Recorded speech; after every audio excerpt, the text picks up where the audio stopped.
বিরতির পর স্বাগত। আবারও প্রশ্নপত্র ফাঁস, তাও আবার আসামে। আজ থেকে একদিন আগে যে খবর তুলে ধরেছিলাম যেখানে প্রশ্নপত্র ফাঁস হয়ে যাওয়া, এবার কিন্তু আবারও প্রশ্নপত্র ফাঁস হয়ে গেছে।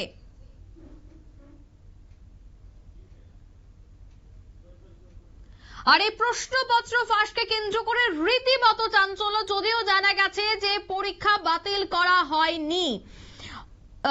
এই প্রশ্নপত্র ফাঁসকে কেন্দ্র করে কি রয়েছে বিস্তারিত জানবো। টেলিফোন লাইনে যুক্ত হয়ে গেছে প্রতিনিধি রাজীব দত্ত।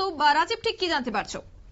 আজকে আবার আসামে প্রশ্নপত্র ফাঁস হয়েছে, সেটি হচ্ছে আসাম স্টেট স্কুল এডুকেশন বোর্ডে আজকে উচ্চ মাধ্যমিক পরীক্ষা চলছে। জানো যে উচ্চ মাধ্যমিকের আজকে ইকোনমিক অর্থাৎ অর্থনীতির পরীক্ষা ছিল।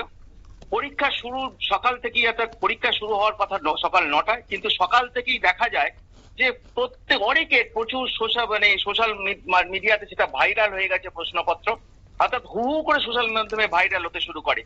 এবং তারপরেই কিন্তু বোর্ডের কাছে খবর আসে এবং বোর্ড দেখে যে প্রশ্নপত্র মিলিয়ে দেখে যে একই প্রশ্নপত্র, অর্থাৎ প্রশ্নপত্র ফাঁস হয়ে গেছে। এই কথাটা কিন্তু আসামের এই যে Assam state school education board তারা স্বীকারও করে নেয়। কিন্তু প্রশ্নপত্র ফাঁস হয়ে যাওয়া সত্ত্বেও কিন্তু তারা পরীক্ষা বাতিল করেনি, তারা পরীক্ষা চালু রেখেছে। আজকে যথারীতি পরীক্ষা হয়েছে। যদি বলে যে পরীক্ষা বাতিল করা হলো না কেন, সেক্ষেত্রে Assam state school education board তারা বলছে যে প্রশ্নপত্র ফাঁস হয়েছে সকাল 9টায়, প্রশ্নপত্র পরীক্ষা শুরু হয়েছে তার আগে, অর্থাৎ 8টা নাগাদ প্রশ্নপত্র ফাঁস হয়েছে। অর্থাৎ এই 1 ঘন্টা সময়ের মধ্যে সেরকম কোনো সমস্যা হবে না, অর্থাৎ সেরকম কেউ ওই প্রশ্নপত্র দেখে পড়াশোনা করে বা লিখে নিয়ে আসতে পারবে না।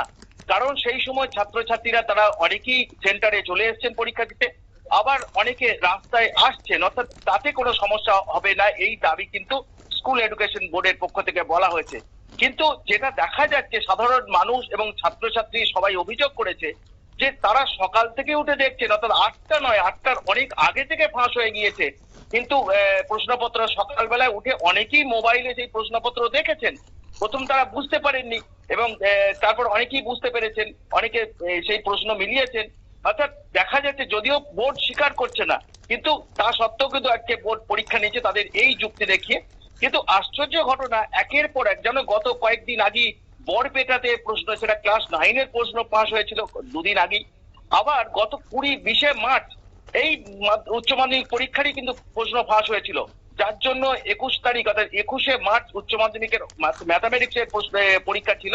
সেই পরীক্ষা কিন্তু বাতিল হয় 20শে মার্চে, তার আগের দিন প্রশ্নপত্র ফাঁস হয়ে যাওয়ার জন্য সেই পরীক্ষা বাতিল হয়ে যায়।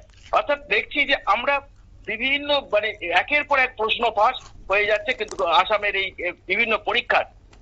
যেটা বোর্ডের তরফ থেকে যেটা বলা হয়েছে যে প্রশ্ন ফাঁস কি করে হচ্ছে, সেই দাবিটাও কিন্তু বলা হয়েছে। বিভিন্ন প্রাইভেট স্কুলে যে পরীক্ষা হচ্ছে সেখানে প্রোটোকল যেটা মানা উচিত, অর্থাৎ প্রশ্নপত্র খোলার জন্য যে সিস্টেম নিয়ম কানুন আছে, সেই নিয়ম কানুন পালন করা হচ্ছে না। অর্থাৎ প্রশ্ন পৌঁছে যাওয়া মাত্রই অনেক স্কুল সেই প্রশ্ন খুলে ফেলছে এবং অনেকেই ওখানে প্রশ্নপত্র হয়তো বিক্রি করছে বা এরকম ভাবে ছাত্রদের কাছে পৌঁছে যাওয়ার কোনো কোচিং সেন্টারকে পৌঁছে দিচ্ছে।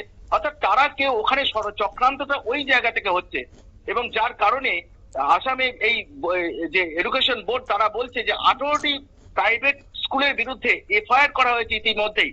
তা সত্ত্বেও এটা করা হয়েছে ম্যাথামেটিক্সের প্রশ্নপত্র ফাঁস হয়ে যাবার পর।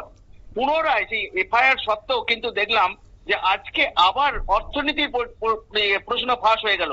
অর্থাৎ পরীক্ষা নিয়ে কিন্তু যে চলছে আসামে, এটা সত্যি খুব অবাক লাগে যে প্রতিদিন মাধ্যমিকের প্রশ্ন ফাঁস হয়ে যাচ্ছে এবং উচ্চ মাধ্যমিকের দুবার প্রশ্ন ফাঁস হলো। এবং যদিও আজকে পরীক্ষা কিন্তু হয়েছে, পরীক্ষা অনেকে দাবি করেছেন যে পরীক্ষা বাতিল, কিন্তু সেটা বোর্ড শোনেনি। কিন্তু বোর্ড স্বীকার করে নিয়েছে, একদম লিখিতভাবে স্বীকার করে নিয়েছে যে প্রশ্নপত্র বাতিল হয়েছে। এবং সেই সঙ্গে প্রতিটা স্কুল এবং যারা ইনভিজিলেটর ছিল তাদের কাছে বোর্ডের তরফ থেকে চিঠি লিখে জানানো, তাদের বলা নির্দেশ দেওয়া হয়েছে যে কোন স্কুল থেকে বা কোথা থেকে প্রশ্ন ফাঁস হয়েছে সেটা তদন্ত করে রিপোর্ট দিতে। অর্থাৎ যে প্রশ্ন তো ফাঁস হয়েছে, ইনভিজিলেটরেরও দায়িত্ব আছে, তারা যখন তাদের সামনে প্রশ্নপত্রগুলো খুলতে হবে। অর্থাৎ কোথাও কেউ একটা চক্রান্ত করে বা গাফিলতি করে, বলো আমি তো বলবো গাফিলতি নয়, চক্রান্ত করেই করা হচ্ছে। যেমন প্রশ্ন ফাঁস, অত্যন্ত প্রশ্ন সকলের সামনে খুলতে হয়, যারা ওখানকার দায়িত্বপূর্ণ থাকেন, যাদের বোর্ড থেকে দায়িত্ব দেওয়া হয়। অর্থাৎ কোথাও একটা এরকম ঘটনা ঘটছে, অর্থাৎ যার ফলে কিন্তু এই প্রশ্ন ফাঁস হচ্ছে, সেটা কিন্তু তদন্তে এখনো পর্যন্ত তদন্ত করে রিপোর্ট জমা দিতে বলেছে বোর্ড। কিন্তু এই প্রশ্ন ফাঁস নিয়ে কিন্তু এখনো পর্যন্ত থানায় কোনো অভিযোগ জানানো হয়নি, যদিও ম্যাথামেটিক্স এর প্রশ্ন ফাঁস নিয়ে থানায় অভিযোগ জানানো হয়েছে। অঙ্কিতা, ধন্যবাদ।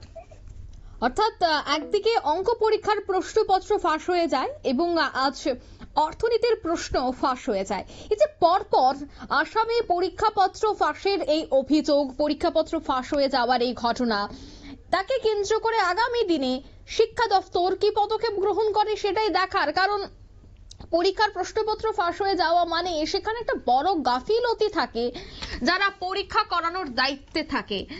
তবে সেক্ষেত্রে এই সমস্ত বিষয়টায় কিভাবে গাফিলতি হয় তা কিন্তু অবশ্যই প্রশ্ন উঠতে শুরু করেছে। নিয়ে নিচ্ছে ছোট্ট একটি বিজ্ঞাপন বিরতি, সঙ্গে থাকুন।